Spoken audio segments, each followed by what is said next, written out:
Hello hi नमस्कार, मैं हूं आरजे काव्य रेड एफएम देहरादून स्टूडियो से। 2 दिन पहले यानी कि 12 तारीख को देश के प्रधानमंत्री जब लोकल के लिए वोकल होने की बात कह रहे थे, जब वो देश को एड्रेस कर रहे थे, उस वक्त आई एम श्योर बहुत सी आंखों में अपने खुद के सपने पल रहे थे कि वो क्या चीज़ है जिसको हम प्रोड्यूस कर सकते हैं। यस, तो कहना इतना चाहता हूं कि आसपास जरा नज़र घुमा के देखिए वो कौन सी चीज़ है जिसको आप अपने रोजगार का सबसे बड़ा साधन बना सकते हैं।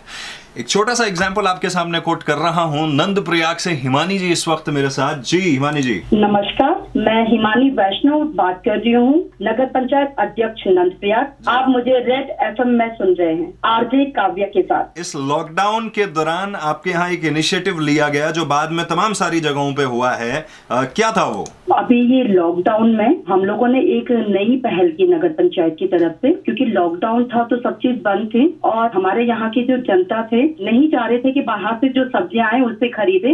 कहीं ना कहीं सबके मन में डर भी बैठा हुआ था कोरोना वायरस की वजह से। तो जो हमारे नगर क्षेत्र के जो गांव क्षेत्र हैं वहां से सब्जियां हम लोगों ने जैविक सब्जियां लिए और डेयरी के प्रोडक्ट्स लेके हमने नगरों में अपने यहाँ पे बांटे।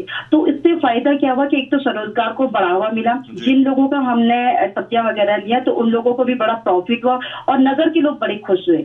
उनको जैविक खाना हमने घर घर तक हमने होम डिलीवरी करवाई। राइट, एंड लोगों का क्या फीडबैक था इस चीज को लेके? पब्लिक तो बहुत खुश है ऑब्वियसली, क्योंकि जैविक प्रोडक्ट्स है पहली बात। दूसरा, हमारा जो चमोली किला है वो ग्रीन जोन में है, मतलब यहाँ पे बस हम लोग सतर्कता और सावधानी बरत रहे हैं। हाँ। और सबसे बड़ी बात जो महिलाएं थी गाँव की वो बड़ी खुश हुई, क्योंकि उनको डायरेक्ट उनको पे ऑफ कर दिया जाता था जितनी उनकी सब्जियां बिकती थी।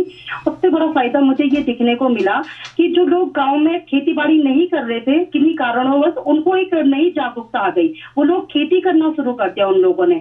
और मुझे लगता है कि ये सबसे अच्छी पहल रही जिससे कि लोगों में बड़ी जागरूकता आई और उन्हें लगा कि घर बैठे उन्हें पैसे मिल रहे हैं। राइट, एंड ये मॉडल फिर तमाम सारी जगहों पे अप्लाई हुआ है। मैंने तो जब ये किया तो हमें देखते हुए ही थरारी नगर पंचायत है, हाँ। उन्होंने भी ये शुरुआत की और मैंने सुना कि वहाँ के लोग भी बड़े खुश हुए और उनको भी बड़ा उससे फायदा मिला। इवन मैंने अपने यहाँ की जो महिलाएं हैं उनके लिए ये हरित कौशल योजना होता है ना, उसके तहत मैंने 7 दिन का उनको प्रशिक्षण करवाया अपने नगर पंचायत में, जिससे कि जो मेडिसिनल प्लांट है उसका क्या यूज हो सकता है और जो जंगली फल है उनसे क्या अचार बनाना, ये सब प्रशिक्षण मैं करवाती रहती हूँ। मुझे लगता है कि ये सब चीजें बहुत जरूरी हैं हमारे महिलाओं को आगे बढ़ने के लिए, स्वरोजगार के लिए, तो इससे हम लोग बहुत आगे कुछ कर सकते हैं। राइट, मुझे एक चीज बताइए, जो लोग अभी वापस लौट के आ रहे हैं अपने गाँव की तरफ, रिवर्स माइग्रेशन एक तरह से हो रहा है, तो उनको किस तरह से फायदा हो सकता है इससे?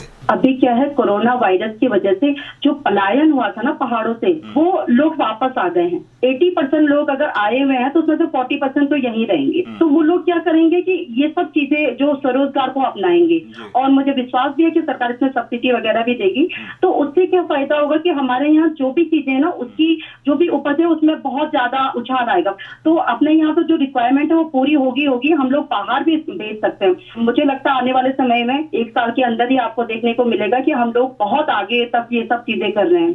राइट, मैं आप लोगों को बताना चाहता हूं, मेरी कुछ दिन पहले पौड़ी के जो डीएम है गरब्याल जी और रुद्रप्रयाग के जो डीएम है मंगेश खिल्डियाल जी, उन दोनों से ही बातचीत हुई थी और उन्होंने बताया था कि शायद उनको जो पहले स्वरोजगार को लेके कुछ एक पॉलिसीज हैं जिसमें 5 लाख रुपए तक मिल सकता है, उसके ऑर्डर सीएम सर की तरफ से दे दिए गए हैं कि अब वो डीएम लेवल पे भी हो जाएंगे। अभी शुरुआती गाइडलाइन आई है, डिटेल्ड उनके पास भी उस वक्त नहीं थी, लेकिन उन्होंने बोला कि हाँ ऐसा हो चुका है। तो आप लोग जरूर से कॉन्टैक्ट कीजिए और वो क्या चीजें हैं जो आप आसपास ही कर सकते हो। आई थिंक ये बहुत ही बेनिफिशियल आप लोगों के लिए होगा। एंड लोकल के लिए वोकल होइए, बहुत इंपॉर्टेंट है। जो लोग बाहर से जॉब्स करते थे बाहर, अभी वापस लौटे हैं, मान लीजिए कोई एक व्यक्ति कुछ प्रोड्यूस कर रहा है, वो प्रोड्यूस करना जानता है और आप ऑलरेडी आपके पास एक्सपीरियंस है मार्केटिंग का, तो आप उसके प्रोडक्ट को मार्केट कर दीजिए, उसको एक बढ़िया ब्रांड के तौर पे प्रेजेंट करना स्टार्ट कीजिए, उसको अच्छी जगहों पे सेल करना स्टार्ट कीजिए। तो आई थिंक ये एक जॉइंट एफर्ट्स अगर आप सब लोग आपस में डालेंगे तो इससे बेहतर कुछ नहीं है। 93.5 रेड एफएम पर मैं हूं आरजे काव्य। रेड एफएम बजाते रहो। Thank you.